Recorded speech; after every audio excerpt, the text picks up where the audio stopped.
So good morning students, welcome to the online learning platform of Dream Gurukul।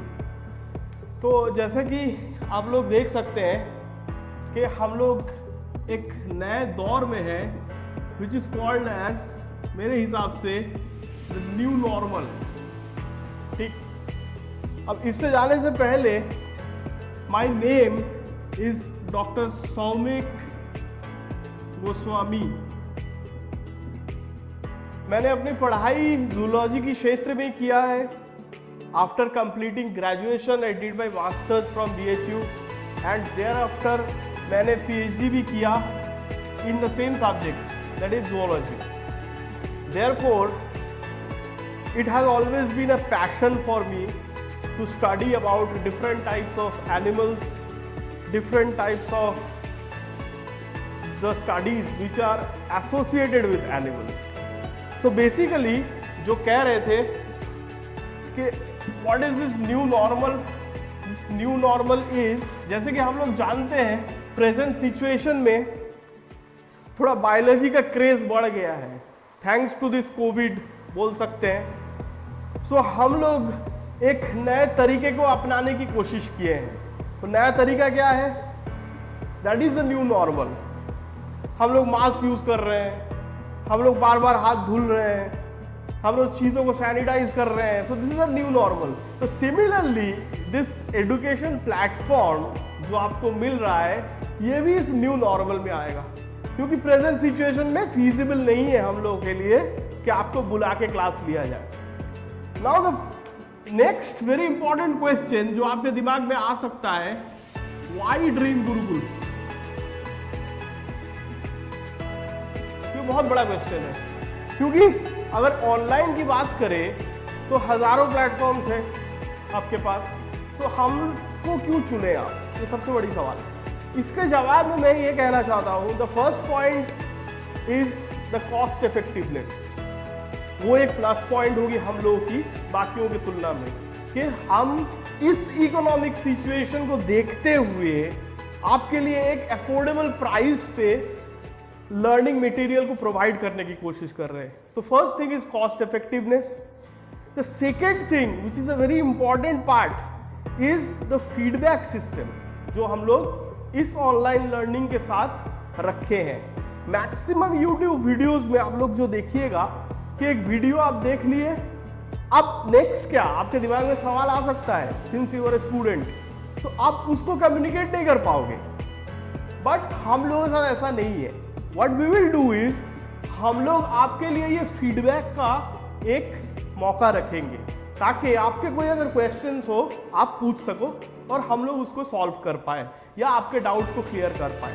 So basically इसीलिए this platform is going to be both enjoyable, both interesting and as well as very efficient for you to learn all the basic things that you require in biology.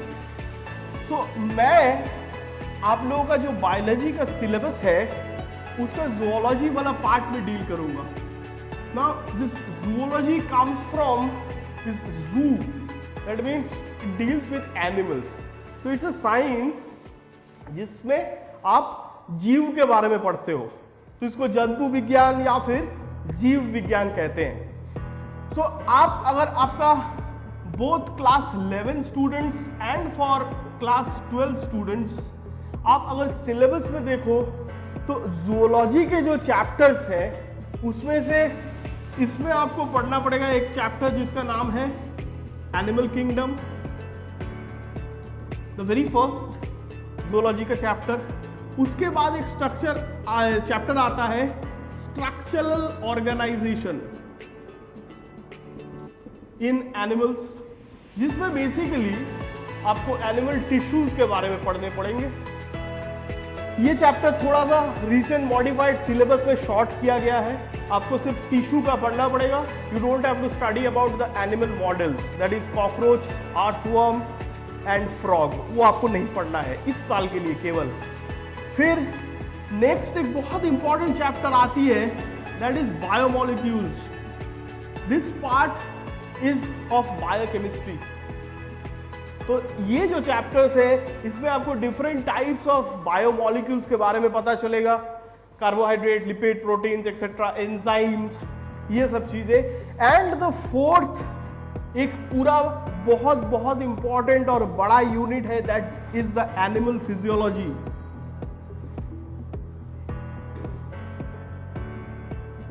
इस animal physiology unit में आप basically हम लोगों के शरीर में जितने भी ऑर्गन सिस्टम्स हैं उन सारे ऑर्गन सिस्टम्स के बारे में जानोगे। आपका circulatory system dealing with your blood, heart, then you will have your respiratory system जिसपे आपको लंग्स के बारे में पढ़ना है, ऑक्सीजन एक्सचेंज कैसे होता है, सांस कैसे लेते हो आप, इन सब के बारे में पढ़ना होगा। Next you will have the excretory system, another important, उसमें आपको किडनीज के बारे में पढ़ना होगा कि शरीर से जो वेस्ट मटेरियल है वो कैसे निकलता है। Then you will have to learn about locomotion and movement, कि हम चल रहे हैं, दिस स्केलेटन्स, बोन्स, मसल्स, इन सब के बारे में ये भी जानना है।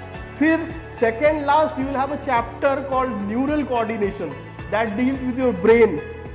ये जो इतना मेहनत हम लोग कर रहे हैं इसी का इस्तेमाल कर रहे हैं, तो इसके बारे में भी आपको जानना पड़ेगा, how the brain functions, how your nerves functions. ये जो मैं लिख रहा हूँ, मैं हाथ हिला रहा हूँ, कैसे कर रहा हूँ, ये सब चीजें भी जानना पड़ेगा।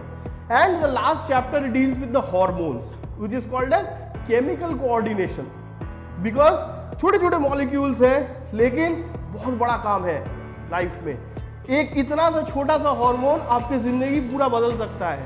अभी जो सिचुएशन चल रहा है स्ट्रेस, तो एक हार्मोन आती है उसमें कॉर्टिकोस्टेरॉन के नाम से, पूरा आपका मेंटल सेटअप बदल जाता है जब आप स्ट्रेस में होते हो।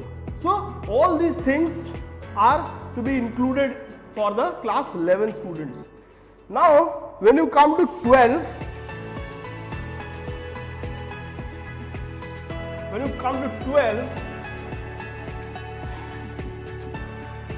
ज़ूलॉजी का जो फर्स्ट चैप्टर होगा आपका, that will be human reproduction.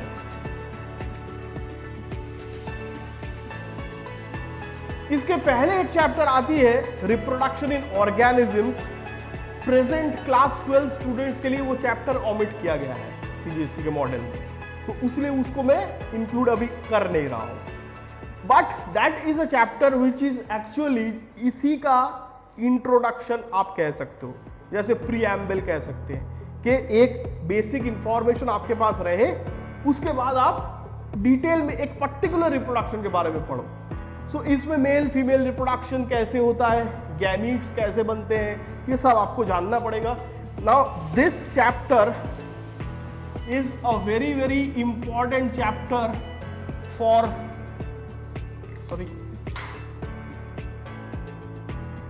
NEET, ठीक है, क्योंकि इस चैप्टर से अगर पिछले 3-4 साल के आप देखें क्वेश्चंस, तो कम से कम 5-6 क्वेश्चंस आ रहे हैं। तो this is a very very important chapter. अगर कोई कॉम्पिटिटिव एग्जाम के नजरिए से भी देखें हम लोग तो। देन फॉर क्लास 12 इसके बाद एक चैप्टर आती है that is called as reproductive health. इसमें आप क्या पढ़ोगे? इसमें आप पढ़ोगे रिप्रोडक्टिव ऑर्गन्स रिलेटेड क्या क्या बीमारियां हो सकती है। इसमें आप पढ़ोगे फैमिली प्लानिंग के बारे में, कि पॉपुलेशन को कैसे कंट्रोल किया जा सकता है, what are the different ways to control population etcetera. फिर नेक्स्ट एक और इंटरेस्टिंग चैप्टर है that is human health and diseases.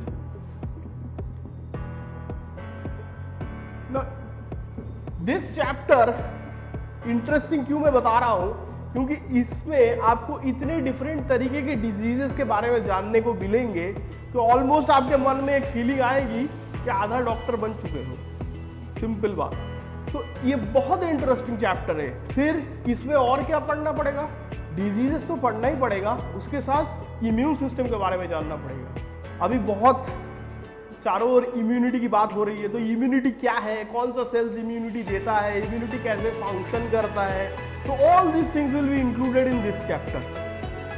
Now fourth एक और इंपॉर्टेंट चैप्टर है इवोल्यूशन। इसमें आप क्या पढ़ोगे? इसमें आप पढ़ोगे कि लाइफ कैसे ओरिजिनेट हुई। मतलब हम लोग का ये जो दुनिया है, ये वर्ल्ड, ये ऐसे नहीं था हमेशा। तो पहले कौन सा चीज इसमें आए, इंसान कैसे बना, इन सब चीजों के बारे में। Unfortunately this chapter is also omitted इस साल के लिए सीबीएसई के नए नियम से। तो प्रेजेंटली जो 12th में है उनको ये चैप्टर नहीं पढ़ना है, ठीक। फिर हम लोग पढ़ेंगे another very very important area that is called as biotechnology. Now this is a new area biotechnology का, मतलब टेक्नोलॉजी को बायोलॉजी के साथ आप कैसे जोड़ सकते हो, जीन्स को कैसे एडिटिंग हो सकता है, जीन्स का कैसे कटिंग हो सकता है, कैसे आप दोनों अलग अलग ऑर्गेनिजम्स के जीन्स को मिला के एक क्लोन बना सकते हो। और उसका एप्लीकेशंस, मतलब कोई भी साइंस एप्लीकेशन के बिना उसका कोई मतलब नहीं है। तो बेसिक बायोटेक्नोलॉजी जानने के बाद आपको उसके एप्लीकेशंस के बारे में भी जानना पड़ेगा। और इसके अलावा 2 और चैप्टर्स है, microbes in human welfare and microbes in food. इसमें आप देखेंगे कि डेयरी प्रोडक्ट्स कैसे बनते हैं, क्योंकि सारा चीज माइक्रो ऑर्गेनिजम्स के मदद से ही बनता है। इट्स ऑल बैक्टीरिया, चाहे आप कर्ड बनाओ, चाहे आप चीज बनाओ, आप अल्कोहल बनाओ, तो ये बड़े बड़े इंडस्ट्रीज कैसे काम कर रहे हैं, तो उनके बारे में आपको सारी चर्चा करनी पड़ेगी। अब हम लोग जो करेंगे इस ऑनलाइन प्लेटफॉर्म के जरिए, first of all we will try to give you a basic information that is full ENCERT based. ये पहला चीज होगा हम लोग का, ठीक है, keeping the board exams in mind. Next जो चीज हम लोग आएंगे कि थोड़ा सा इसमें नीट लेवल की चीजें भी इंक्लूड करेंगे, क्योंकि many of you might be going for competitive exams. तो जो लोग कॉम्पिटिटिव एग्जाम्स में जाओगे उन लोगों के लिए भी ये इक्वली हेल्पफुल होगा इस ऑनलाइन प्लेटफॉर्म के जरिए। तो इंट्रोडक्टरी पार्ट में इतना कहते हुए we can straight away move to our first lesson.